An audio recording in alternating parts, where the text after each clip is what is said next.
I repeat the question. Professor. The question up here. Yeah.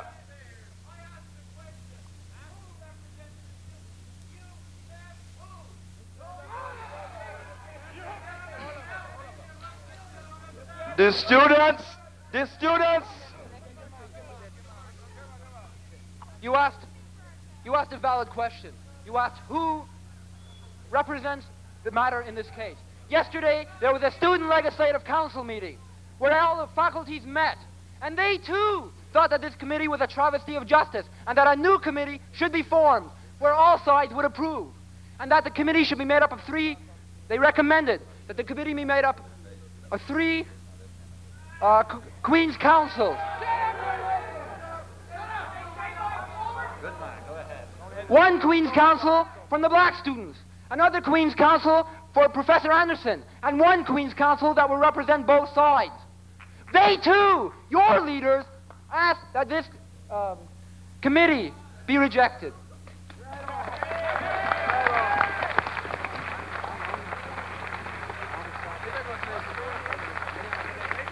Let us get the feelings of this committee. Once more, we are going to ask these men to state, we are going to question them on facts. I want everybody to understand this, that a university, and this university is the students in the university.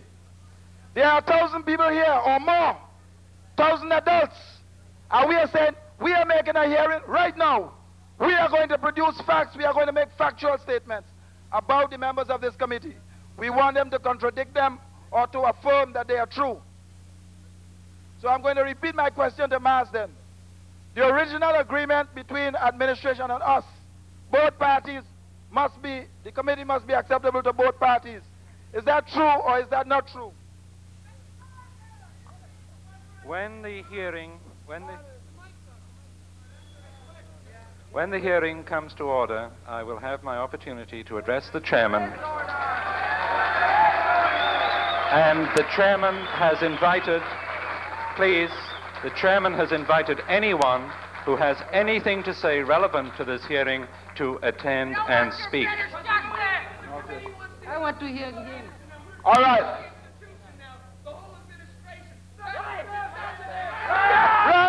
Right. We want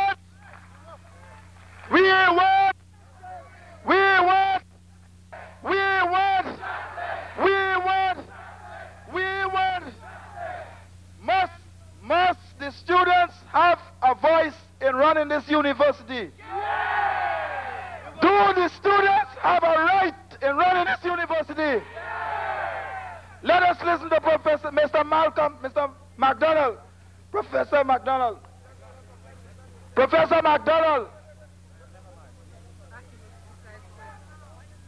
We are going to listen to the opinion of Professor McDonald.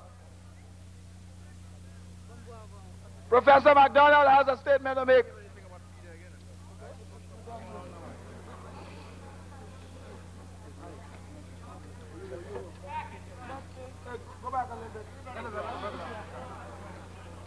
I gather that this is now a meeting and not a hearing.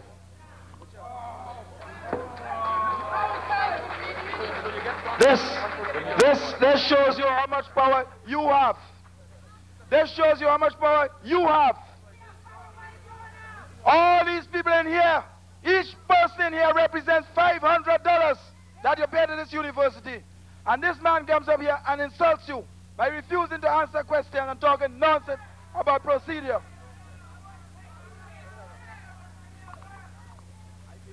I submit to you that the members in the back there who keep heckling and refuse to consistently listen to the logic which is being put forward are doing this because of the inherent racist attitudes which they have, not because of the issue at hand. Huh?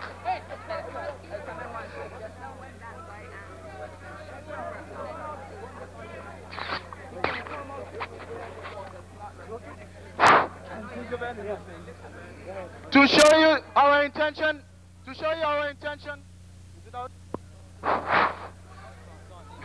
to show you our intention to get justice, we are asking Mr. Smoller to take our demands to the Board of Governors and to take the demands also to the rest of the administration and let them confront us in front of you. Yes. I couldn't support that. Your attention, please.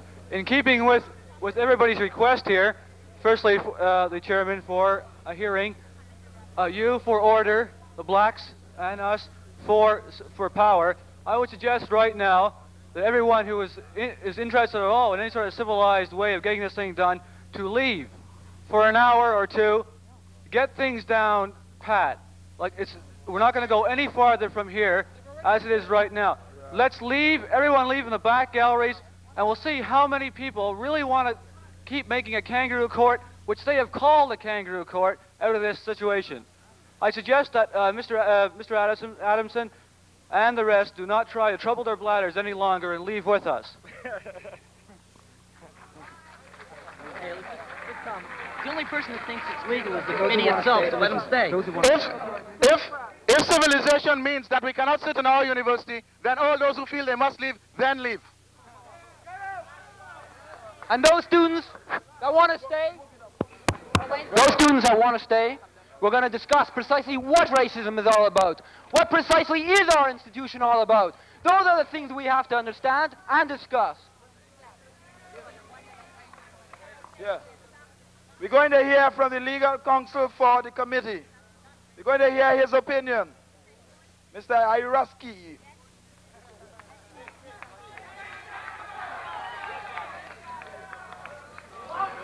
You are going to listen to the legal counsel.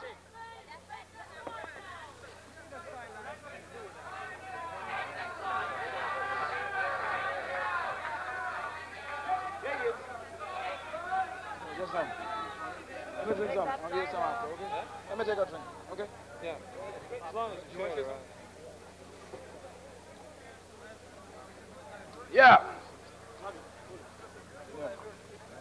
Mr. Iraski. Uraski or Iraski? Mr. Uraski. Legal counsel.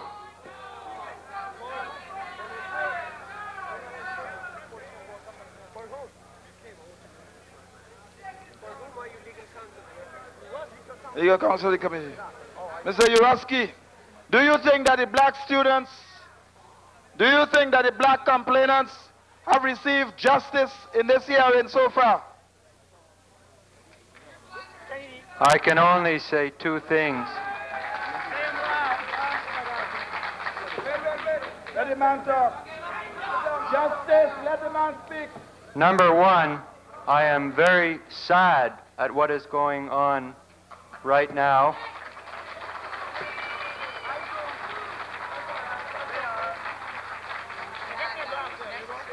Number two, the circumstances in which these questions are being asked now, the atmosphere in this room is one that makes it absolutely impossible for reason or truth to emerge.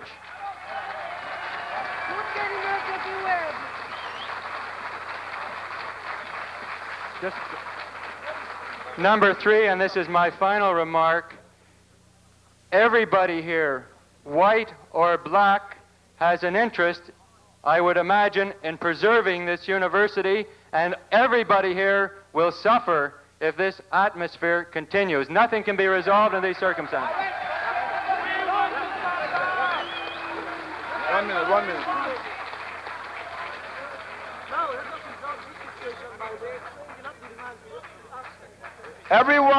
Everyone in this university will suffer if there is no justice done.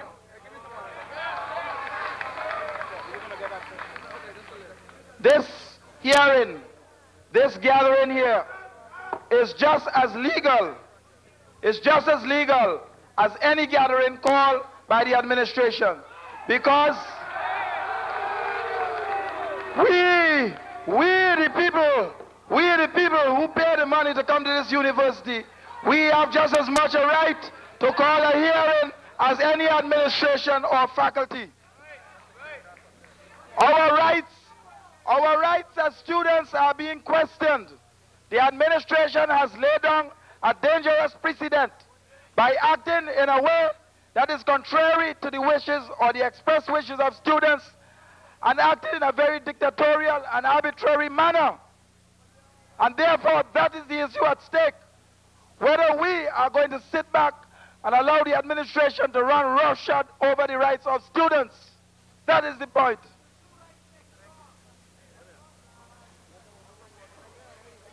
If it is possible for us to keep quiet and start reflecting, I want to show you exactly where your preconceived idea of justice had to be questioned, and it became necessary for this situation to exist. People seem to be concerned with the immediate situation now, whereby we had to come here and stand and demand that this hearing or this sham had to be stopped. It only had to get to that point because in the first place, it had been set up so that justice could never have been achieved. How dare people now to come and stand here and tell us about it not being just? Right. If you want to reflect and you think about the scandal and you think about the uncivilization of us being here, can you reflect on the situation when the bookstore issue was in hand and the whole first floor was covered with students? How come nobody ever questions why students want to demand justice or they demand to confront the administration? Is it a question of justice or is it a question of us being black and questioners? In other words, is the question, how dare the black students challenge the university?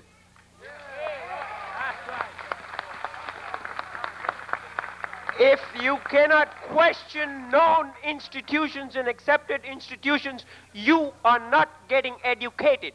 You are not a student. I ask you now, are you or are you not a student?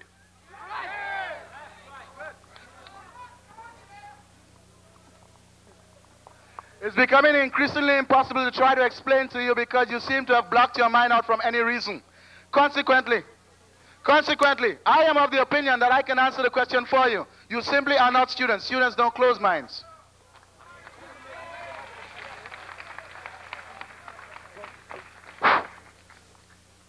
Obviously, somebody is wrong and somebody is right.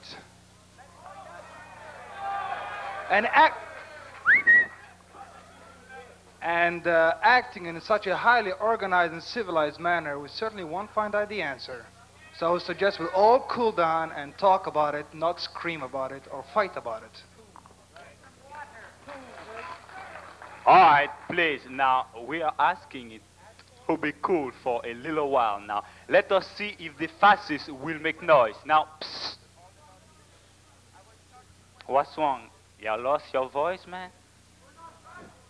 That's all. That's what you are. Now it's one man that wants. Okay. Yeah. Now, I come from McGill, and I've been watching this thing. Okay? And, I mean, just a second, give me a chance. Shut up! Would you cool it for a second? Is that the kind of respect that Georgians have for other students? Hold on a second. I'm going to show you how close-minded and insular you are. In the first instance, you refuse to even listen to black students when they make demands which any white students could make. A French student came here, instead of offering him the courtesy of explaining the situation to you, you took him down. A McGill student is here now to try to explain his impression of the situation. You take him down. Who do you want to put up?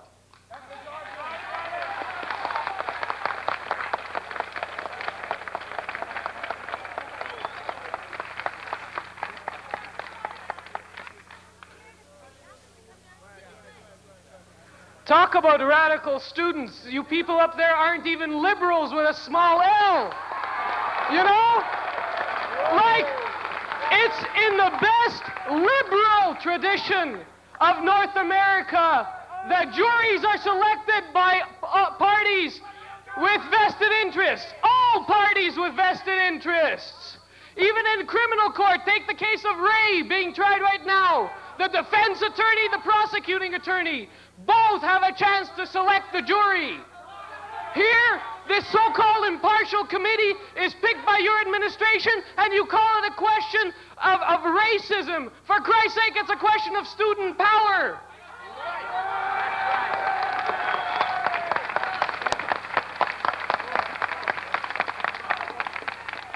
The kind of attitude which allows heckling behind that can only come from one thing: ignorance. Consequently, I'm going to challenge any one of you now to come down here, put forward your point of view, and argue against me. In a quiet manner.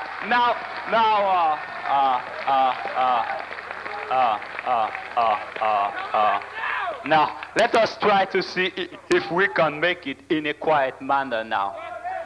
All right, fascist? No name for it. No name for it. If we are going to talk about this issue, we are going to talk about the issue on terms which are, equitable. First, they must be relevant to the issue. Secondly, we are going to desist from name calling. I'm going to turn the microphone over now so we get his point of view. The only way you're going to get any support here is not to push the other people out of a position where they can feel they can support you. Now, that meeting you had yesterday, besides the fact that it looked like a snow job, the thing started off as a local school issue, a problem of administration, which I think most of the people here agree with, that the administration has handled this incorrectly. All the way up to the back. But before that meeting was over, we had a black racist lose control of himself. We had a separatist come in here and line it all up with the separatist thing. We had a communist come. We had a communist.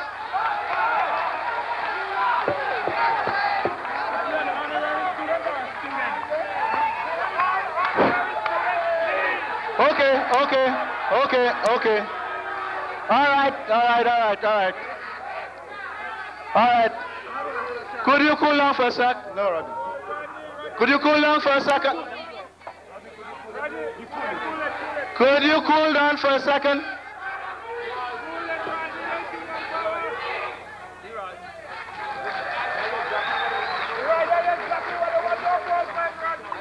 Honorary students say among students. That's not fair. Will all the honorary students leave? If you can successfully separate all these characters that have hooked themselves onto this isolated issue, you might get some support. But we started out with an issue of the administration acting like administrations act, not necessarily racist. Anyone that's had any dealings with administration in the past knows the way they act. And it has nothing necessarily, I think the majority of the students, or an awful lot of the students, just aren't convinced that it is a racist administration. It's just perhaps a...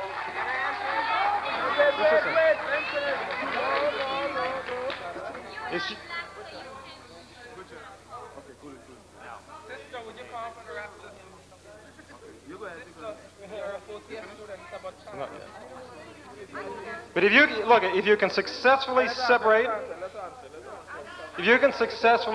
all these other issues, you keep trying to do it.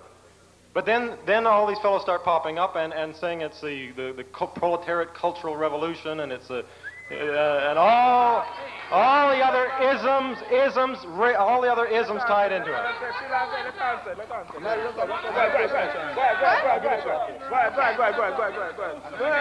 Go ahead.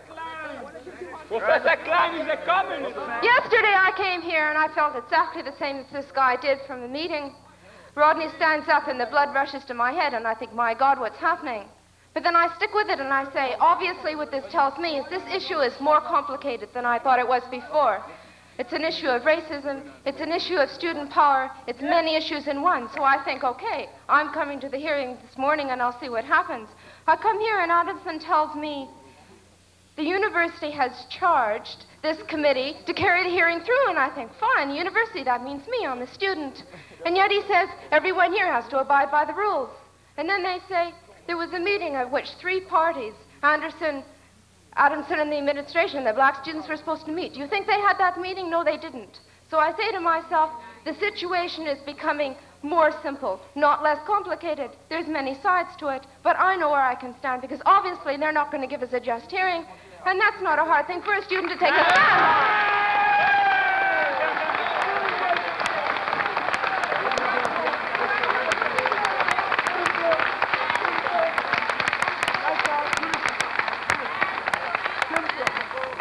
Now, after that, I want to answer the charges that this guy has made there, or, the statements he's made.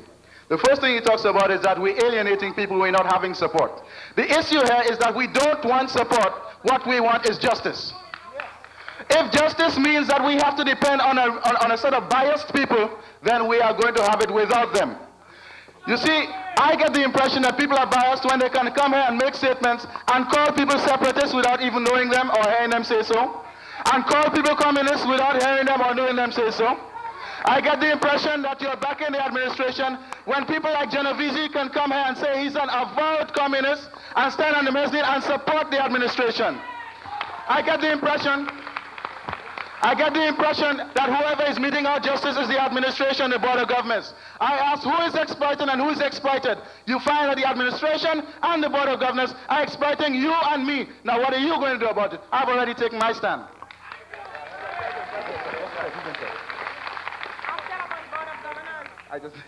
And for your tolerance, if you can have that at some, just one tiny measure of tolerance, I am going to let this guy here from the University of Montreal, who you call a separatist, speak to you.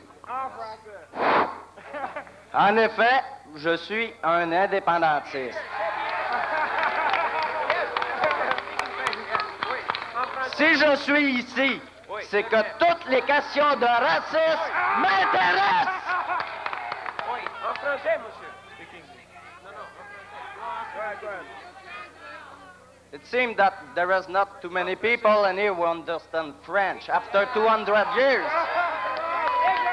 So, I will speak English for you. No, en français. They won't understand what Don't I mean. speak any English. No, they won't understand. I want you to understand me, so I will speak English. If I'm in here, it's because all the racist questions interest me.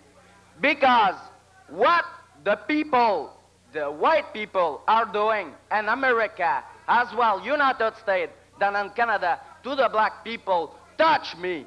It's because, as one of our leaders who is in jail for life now, has said what we are the white nigger of America.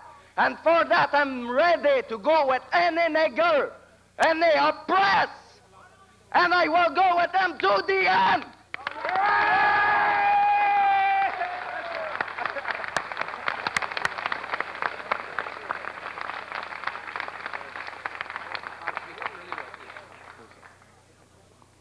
This question arises every time there's something that happens at Sir George, and the people of Quebec support us. Well, I think it's about time that the English people in Sir George face the fact that they are in Quebec, that they are an English minority. Right. Yeah. Right.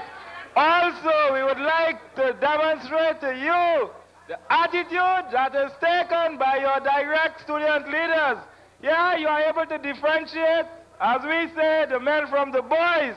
Your Student Association President, Mr. Manny Carlos, has not been here to address you on such an important issue.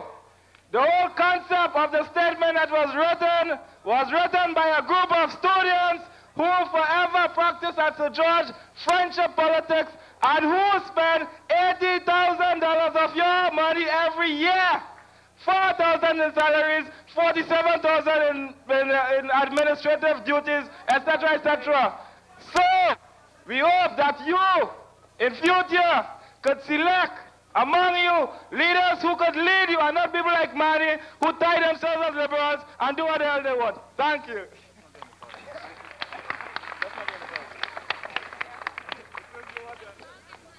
We are diverting from the fact of the main issue here. Has anybody gone to call any one of the members of the administration, D.B. Clark or John O'Brien? We are interested in having them come here and defend themselves because we are already saying that they are guilty of mishandling the case, that they are guilty of institutionalized racism.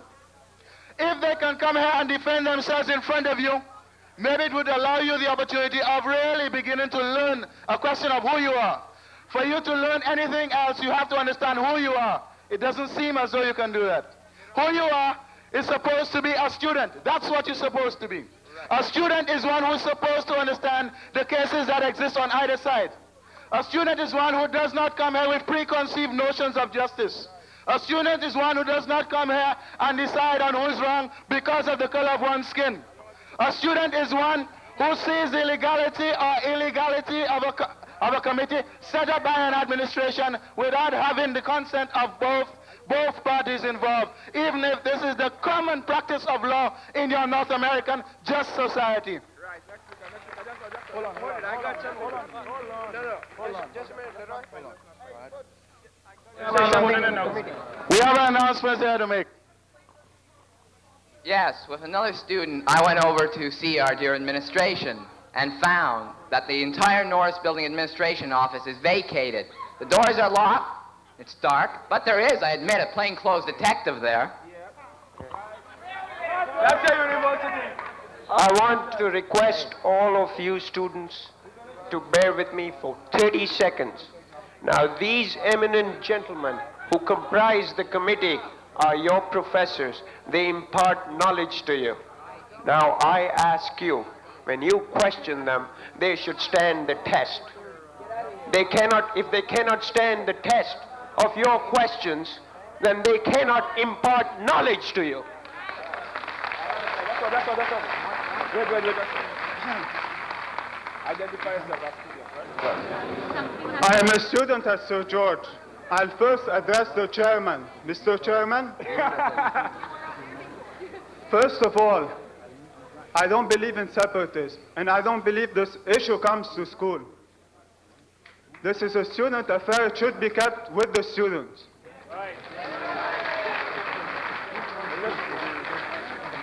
The administration should take the students' voice in deciding any issue.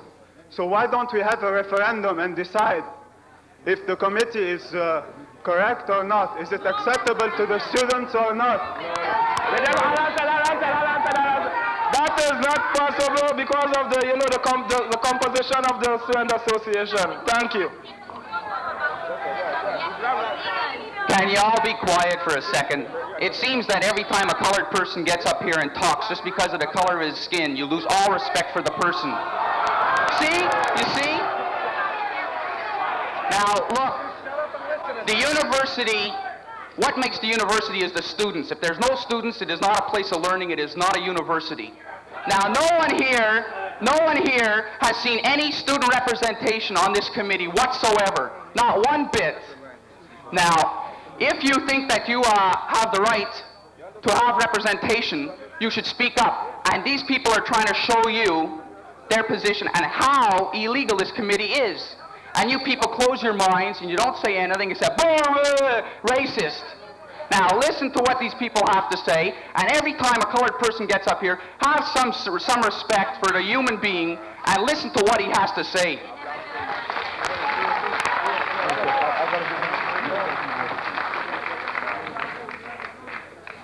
I come from Toronto. And I just came down to Montreal to visit. And what I found... What's going on? Could you sit down? Could you sit down and be quiet for a while? Could you sit down and be quiet? Let's not get uncivilized. Could you sit down and be quiet? Could you sit down and be quiet? It's already being dealt with. Just be quiet. Sit down, cool it. That's what we call civilized. That's what we call being civilized. Having a control of yourself and over nobody else. I'm going to put the speaker back on to you. I came down to Montreal to visit, and I found that Sir George Williams University was in a stew. So I looked over, I tried to find out what was going on. I mean, I work on University of Toronto myself. I've seen student protests, and I wanted to find out what was going on. So I looked over the record, and what did I see?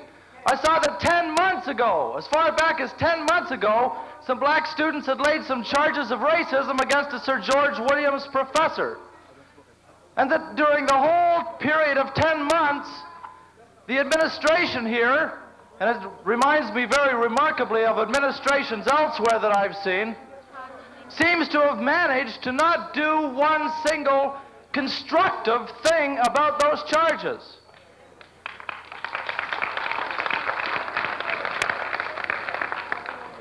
It seems to me that what's happened is that these students have got the runaround. That what's happened is that they have not been met squarely with a simple demand for an impartial hearing committee. Now what is so hard to understand about a demand like that? That there be an impartial hearing committee. A committee which all sides can agree to. Now as far as I understand, that's all that's being asked for.